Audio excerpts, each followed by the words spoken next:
విష్ణురసేన శ్రవయామి. తర్వాత పానకం తీసుకోండి చెరుకు పోసిన తర్వాత.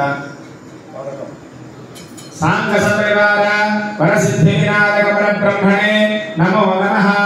ఓం భద్రం కర్ణేభిః శృణుయామ దేవాః భద్రం పశ్యేమాక్షభిర్యజత్రాః స్థిరైరంగైః స్తుష్టువాగుంసస్తనూభిః యశేమ దేవహి కంజనాయుః.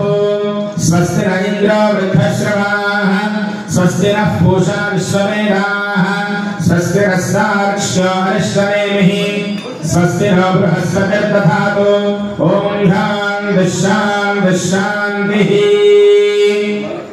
పానకంతో అభిషేకమైన తర్వాత ఆ డ్రై ఫ్రూట్స్ అన్ని కూడా కింద గిన్నెలు వేసేసుకోండి అంట.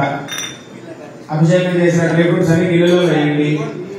ఆ పంచామృతాలు అభిషేకం చేసినవి ఇక్కడ అయిన తర్వాత ఆ గిన్నె కూడా పక్కకు పెట్టేసుకొని పైపు పెద్ద గిన్నెలో పెట్టుకోండి.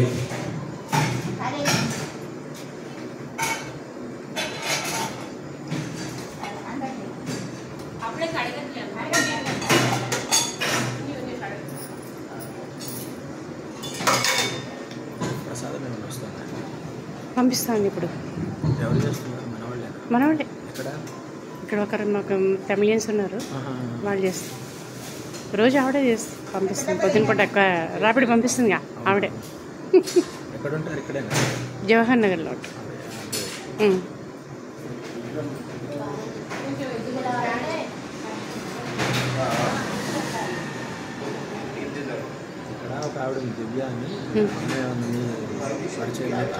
లేదు లేదు,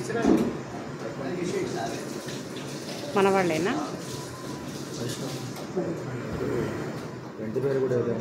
చూడండి అమ్మాయిలు ఉంటానో చూడండి. వాళ్ళకి అమ్మాయిలు కాదు, అమ్మాయి కంటే 30 వయసు వాళ్ళకి తెలిసిన వాళ్ళు ఉన్న అమ్మాయిలు. దీనికి ఏమన్నా డాక్టర్ ఉంటే చూడండి. కూడా వాళ్ళకి చెప్పాను, వాళ్ళు నిన్న వచ్చారు. వాళ్ళ భవనానికి బ్రాహ్మణ పత్రికలు పంపిస్తున్నాను సార్. అక్కడ అయిన తర్వాత నేను ఫోన్ చేసిన సాయంత్రమే వెళ్తాను. నేను సాయంత్రమే వెళ్తాను. ఉద్వాసం కాబట్టి ఎప్పుడైనా ఒకసారి చెప్తాను పెట్టేసి ఉన్నారా డాక్టర్ ఉన్నారా అడుగుతాను. ఆవిడ యూఎస్లో ఉంటారు అని అడిగితే సాఫ్ట్వేర్ డాక్టర్ తెలియదు నాకు కూడా. అడుగుతారు ఎవరింటి వాళ్ళని, ముందు అమ్మాయి అయితే అమ్మాయి, అబ్బాయి అయితే అబ్బాయి. అంతే. ఈ సంవత్సరం ఒకరికి, నెక్స్ట్ ఇయర్ ఒకరికి చేసేద్దామని. జనవరి లోపల ఒకరికి, జనవరి తర్వాత ఒకరికి. అదే ప్లాన్లో ఉన్నాం. అయిపోయిందా అంతా? పంచామృతాల గిన్నె తీసారా కింద నుంచి? తీయండి, తీసి పైప్ దాంట్లో పెట్టేయండి పెద్ద గిన్నెలో. ఆ తీర్థం పక్కకు పెట్టుకోండి జాగ్రత్త. అవే తీర్థం. ఆ తర్వాత చక్క